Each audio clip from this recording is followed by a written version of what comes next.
Nessa Semana Global do Empreendedorismo, a Educa Virtual não poderia ficar de fora. Nós preparamos uma semana especial para cada um de vocês que está nos acompanhando, sempre com uma entrevista interessante falando do mundo do empreendedorismo. Hoje, de maneira especial, nós temos o nosso amigo e professor Rinaldi Corrêa. Bem-vindo, professor. Bem-vindo, bom dia. Bom dia a todos os internautas, estudantes, empreendedores. Espero que tirem proveito aí do assunto que vai ser tratado hoje. Bom, gente, o professor Rinaldi já é professor aqui da Educa Virtual.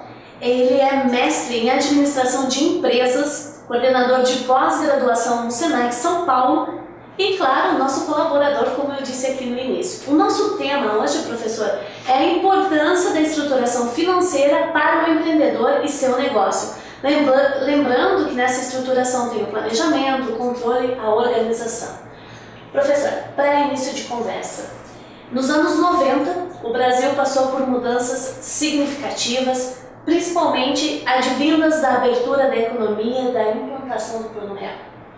A abertura da economia resultou no aumento da competitividade devido à entrada de novos concorrentes, e o Plano Real aumentou o poder de compra da população.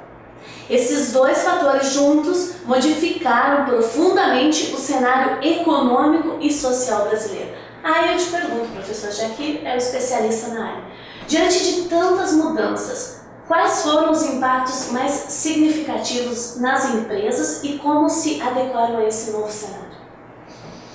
Bom, o impacto principal foi a concorrência. No Brasil, as empresas nacionais, antes da globalização, elas tinham uma proteção, era um sistema que protegia, uma muralha que protegia as empresas de entrada de concorrentes externos. E com a globalização isso terminou, isso acabou. Esse muro protecionista acabou.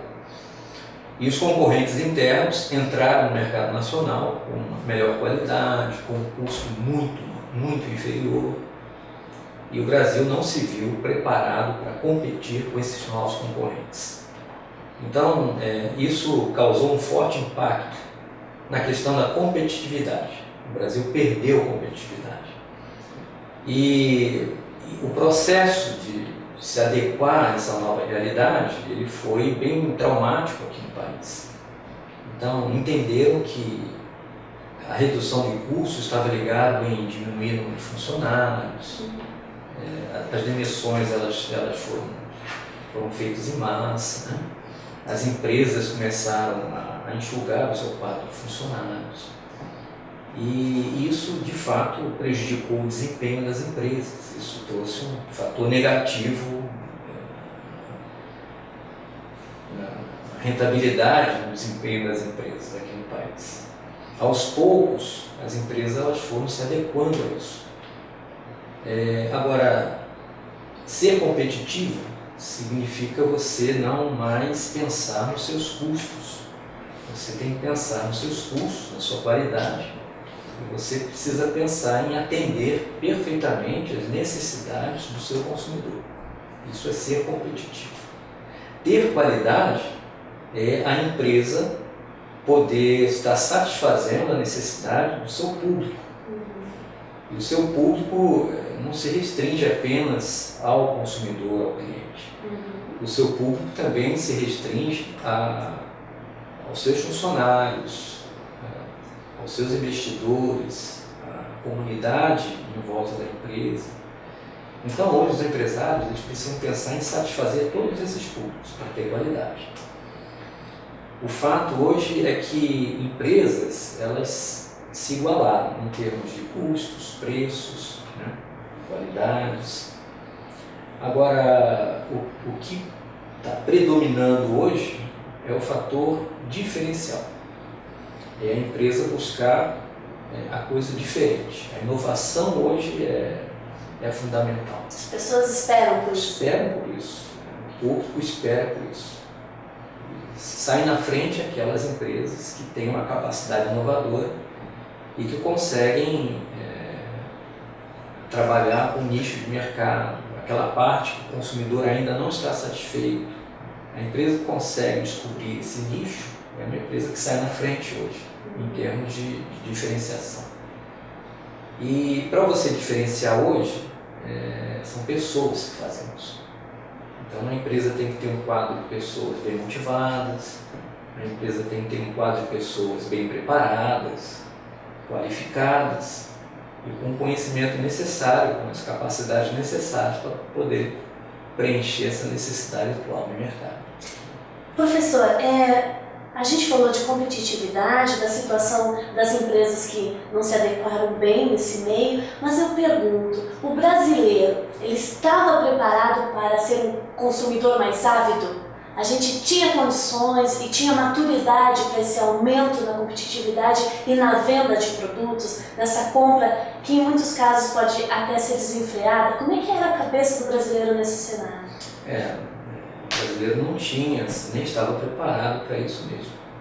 Eles se limitavam a alguns produtos de marca e eles não tinham muita opção de compra. Então eles pagavam o preço que pediam, nas condições que vendiam e não tinham opção. E de repente você vai no supermercado, você encontra uma gôndola hoje com dezenas de marcas diferentes, opções de preços e qualidades totalmente diferentes da sua escolha. Então, ao longo desse período, pós-globalização, e também somado a uma melhora do seu poder aquisitivo, porque a economia do país ela se estabilizou nos últimos anos, aumentou o poder de aquisição, a classe C foi reforçada, muitos da classe D mudaram a classe, né? E isso favoreceu mais o consumo.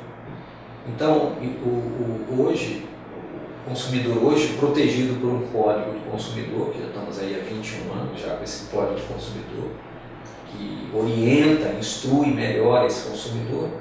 Então hoje ele está muito mais exigente, hoje o consumidor ele sabe escolher melhor os seus produtos, está muito mais preocupado com qualidade, com meio ambiente e com preço, evidentemente.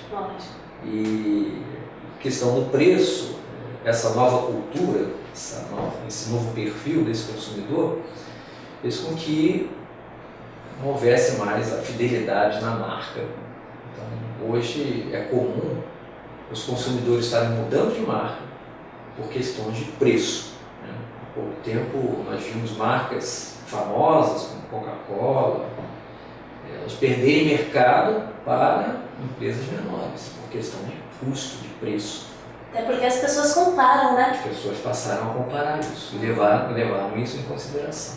O que é bom, né, professor? O que é bom para o consumidor, é muito bom ele poder contar com essa concorrência desses fabricantes, porque isso sempre melhora a qualidade, atendimento e preço.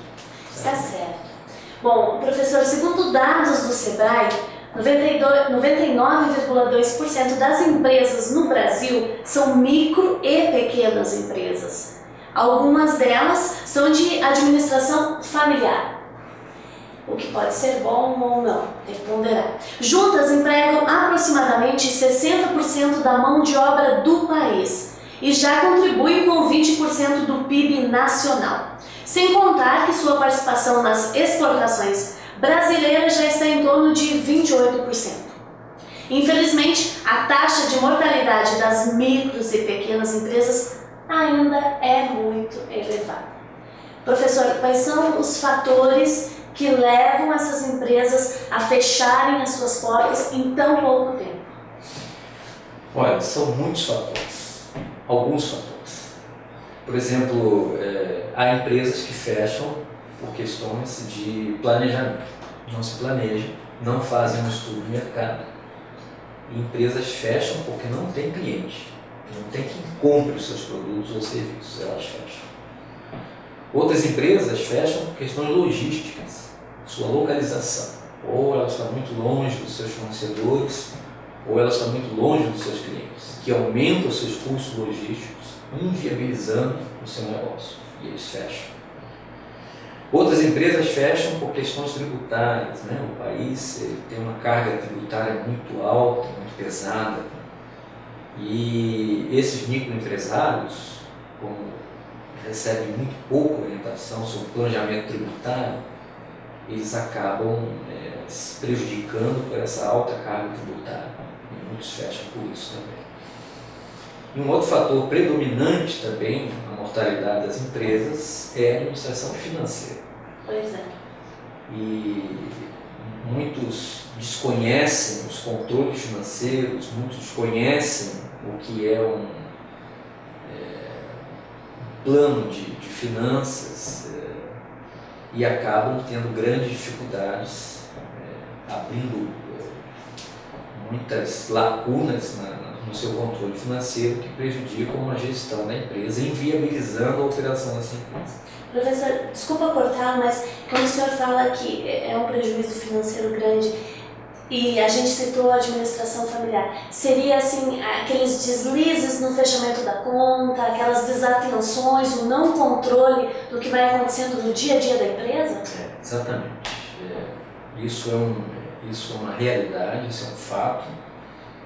E uma outra coisa também que acontece bastante é o desconhecimento do capital do terceiro. Por exemplo, eu vou dar um exemplo para você. Sim, por favor. Eu conhecia uma família que comprou um negócio, uma farmácia.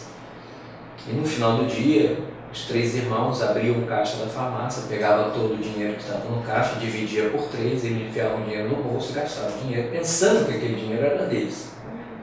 Mas não é deles. A maioria do montante daquele valor é de terceiro. Ele tem que pagar fornecedor, ele tem que pagar funcionário, ele tem que pagar imposto, tem que pagar aluguel, uma série de coisas.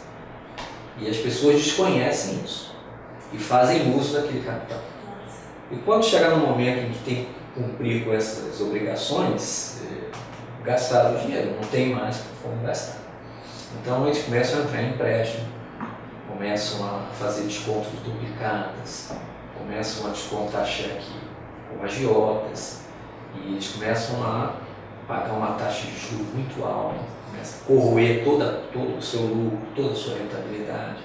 Eles perdem essa rentabilidade, perdem o controle financeiro, se endividam e fica muito complicado para eles poderem colocar essa casa em ordem. Então essa falta de controle, essa imaginação de que aquele dinheiro pertence só a ele, a questão do fluxo de caixa, que eles desconhecem, que não sabem como é controlar o fluxo de caixa. Então esses são fatores que contribuem muito para a dificuldade financeira. E essa dificuldade financeira, ela vai sufocando esse microempresário até o ponto que ele não consegue mais respirar. E a empresa acaba fechando por isso. Quais seriam as alternativas, então, inclusive para quem está em casa nos acompanhando, talvez queira abrir um negócio ou já tem e está passando por isso, que alternativas o senhor daria para uma pessoa já numa situação como essa? Ou que, para não cair numa situação como essa, professor, procura ajuda, consultoria, contrata alguém, como é que faz isso? O ideal é que a pessoa não caia numa situação como essa. Para ela não cair numa situação como essa, então essa pessoa ela deve se preocupar muito com os controles financeiros. Então, o microempresário, ele precisa conhecer muito bem os seus números, quanto ele gasta, aonde ele gasta e quanto ele está ganhando. Se ele não planilhar esses custos, essas despesas, se ele não tiver todos esses controles, eles acabam se perdendo. É fácil alguns me convidarem para consultoria e eles não saberem quanto estão gastando, quanto eles estão ganhando, se eles estão ganhando. Não tem a mínima noção. Então isso é muito ruim. Esse controle precisa fazer. E isso vai evitar que possa cair nessa ciranda de dívidas e esse ciclo que é difícil você sair. Agora, caso o empreendedor, caso o empresário ele esteja já vivendo uma situação como essa, então uma consultoria, ele procurar ajuda em entidades como o Sebrae, por exemplo, que ele pode receber orientações, conselhos, e ele poder sanar as dívidas e poder zerar essas condições, organizar suas finanças, isso é muito aconselhável. Inclusive, eu estava pensando, essas orientações que o senhor dá para o empresário servem para qualquer cidadão que precisa aprender a administrar suas contas de casa, do dia a dia. Acho que essa educação financeira, ela contribui para todos nós, né? Para todos nós, exatamente. Você administrar finanças de uma empresa, você segue os princípios de você administrar finanças da sua casa. A sua casa, as suas despesas, os seus gastos, eles são baseados naquilo que você ganha. Você não pode gastar além daquilo que você ganha. Aliás, até em financiamento, você comprometer o seu orçamento, você não pode se comprometer mais do que 30% que você ganha, porque você vai entrar em dificuldades. A empresa é a mesma coisa. A empresa ela precisa saber o quanto ela está ganhando para ela planejar o que ela vai investir, o que ela vai gastar. O nome disso é planejamento e controle. Se eu não tiver esse planejamento, se eu não souber o quanto eu estou ganhando, se eu estou ganhando, se eu tenho sobra no meu caixa, se eu não tenho sobra no meu caixa, se eu não tiver essas informações, fica muito difícil tomar alguma decisão de investimento, de compra, de comprometimento financeiro. Então, muitas empresas elas têm sobrecarregado o seu passivo financeiro justamente pela falta de controle. E acaba assumindo dívidas que não pode arcar. Está certo, professor. Aí fica uma dica, então, do professor Rinaldi para cada um de nós tratarmos de pôr em dia as nossas contas e prestarmos atenção, sobretudo, em que a gente gasta, como a gente gasta, qual é a prioridade dos nossos gastos. Professor, dentro desse contexto, como a administração financeira pode auxiliar essas empresas a conseguirem sobreviver no mercado? Então, tão importante quanto os outros recursos, quando eu falo recursos, eu estou me referindo aos principais recursos empresariais. Nenhuma empresa ela pode operar sem recursos humanos, sem recursos mercadológicos, precisa de fornecedor, precisa do cliente. Sem os recursos administrativos e sem os recursos financeiros. É muito difícil operacionalizar uma empresa com a falta de recursos financeiros. Então, para você ter um bom controle desses recursos financeiros, você precisa ter um bom controle desses recursos. Você precisa saber exatamente como você vai gastar, como você vai canalizar o uso desses recursos que às vezes são escassos. Você precisa de uma boa retaguarda, você tem que ter uma parceria com uma instituição financeira. No momento em que você precisar de um reforço no seu capital de giro, você tem esse seu parceiro disponível, que você possa negociar taxas de juros, que você possa ter uma flexibilidade no pagamento. Você precisa procurar esses parceiros que lhe dão melhores condições, como o BNDES, por exemplo. Você pode ter uma taxa de juros bem reduzida, você pode ter uma carência de pagamento mais elevada, isso é muito importante para o seu fluxo de caixa. Então você tem que se preocupar muito com o seu capital de giro. Você não pode imobilizar o seu capital de giro totalmente no seu estoque, você não pode imobilizar o seu capital de giro que você não possa fazer uso dele, isso pode lhe fazer falta. Então todas essas medidas, essa atenção nessa parte financeira, ela precisa ser muito bem monitorada, porque qualquer deslize, qualquer falha nesse controle, você compromete todo o orçamento da empresa. É aí que vai cair nas dificuldades financeiras. Então, um bom planejamento. Um bom planejamento. O planejamento é fundamental. O planejamento e o controle. Você planeja e você tem que fazer o monitoramento desse planejamento, para ver se as coisas estão caminhando de acordo com aquilo que foi planejado. Então, esse controle, você monitorar isso constantemente, isso também faz parte de toda essa gestão financeira da sua empresa. Tem que ser dada atenção a isso. Tá certo, professor. Bom, a gente já conversou um pouco, mas O senhor teria ainda alguma dica para organizar melhor as finanças de uma empresa? A dica seria justamente essa, né? O administrador, o gestor, ele precisa ter algumas habilidades assim, bem focadas. É o planejamento, é a organização, é o controle e as ações. Você precisa se planejar financeiramente para você empreender qualquer negócio. Esse planejamento ele vem seguido de um controle. Os controles que eu me refiro é esse empreendedor, esse empresário, você que pensa em estar empreendendo um negócio, é você saber que você tem que planilhar todas as suas despesas, os seus custos.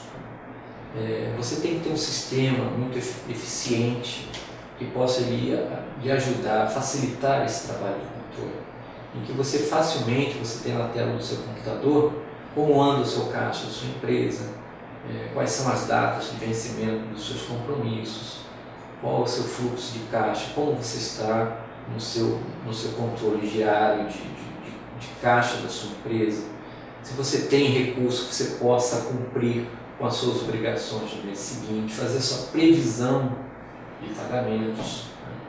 Dentro dessa previsão de pagamentos, de fluxo de caixa, você pode trabalhar com simulações, numa situação mais pessimista, numa situação mais otimista, para saber se você vai ter falta de caixa, se você vai ter sobra de caixa, aonde você vai investir para quando você tiver sobra de caixa, e fazer bem, você estar bem ciente desse volume de caixa da sua empresa, o quanto lhe pertence, para você não estar fazendo uso de capital terceiro.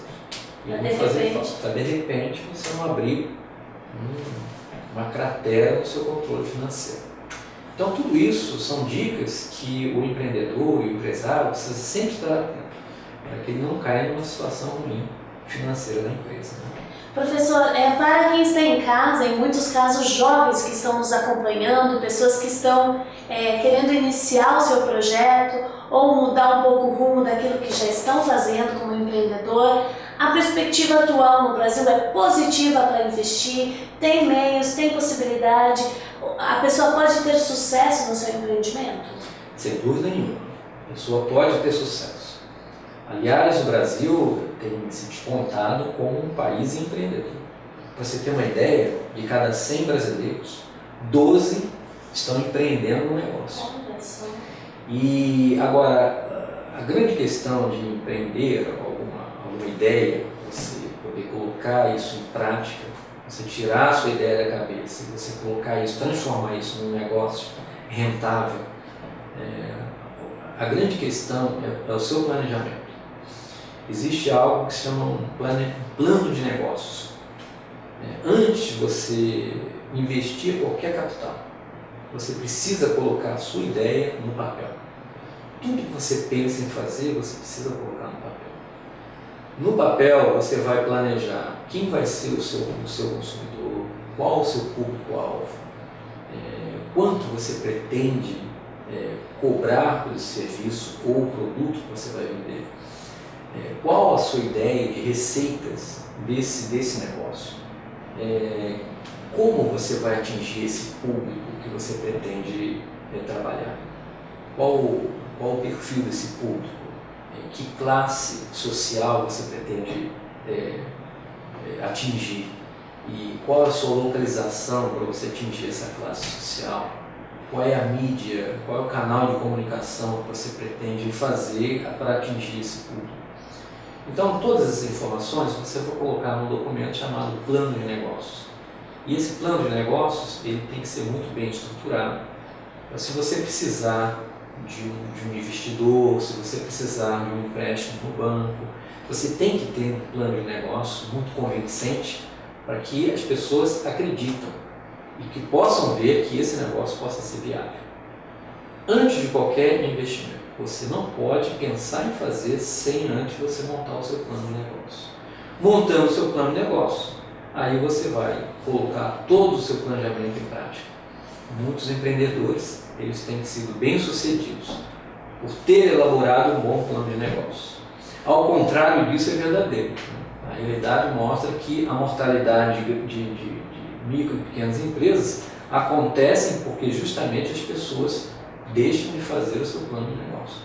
Então, essa é uma dica que eu deixo aí para aqueles que estão pensando em empreender, em montar o seu próprio negócio. Isso aí, pessoal. Então a gente conversou aqui com o professor Rinaldi Corrêa, ele deu algumas dicas pra gente, nos orientou, mas se você quiser conversar com ele, tem algum e-mail de referência, professor? Tem.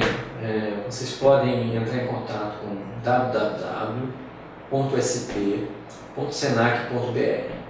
Esse é o site em que você vai entrar no mundo que você vai ter informações necessárias. Caso queira entrar em contato comigo, você pode mandar no endereço rinaldi.scorreia@sp.senac.br e eu terei prazer em poder esclarecer dúvidas e poder bater um papo com vocês. Olha só, interessante, a Educa Virtual contribuindo cada vez mais para que você em casa seja um grande empreendedor e para que nosso país cresça cada vez mais com pessoas conscientes que saibam administrar e para que também nós consumidores sejamos conscientes dos nossos gastos, dos nossos investimentos. Hoje a gente conversou com o professor Rinaldi Corrêa sobre a importância da estruturação financeira para o empreendedor e seu negócio. Amanhã, professor, nós vamos conversar com a Donizete Valentina sobre o desafio da formalização das empresas no Brasil, ou seja, como abrir uma empresa, como é que é esse processo. A gente agradece muito a sua participação. Eu agradeço também, agradeço a Educa Virtual pela essa iniciativa, agradeço a atenção de todos os internautas e desejo sucesso àqueles que pretendem empreender o seu próprio negócio. Obrigada, professor. Bom trabalho aí para o senhor. E para vocês que estão em casa, acesse a Educa Virtual, entre em contato com a gente, será um grande prazer nós trabalharmos com vocês. E até amanhã!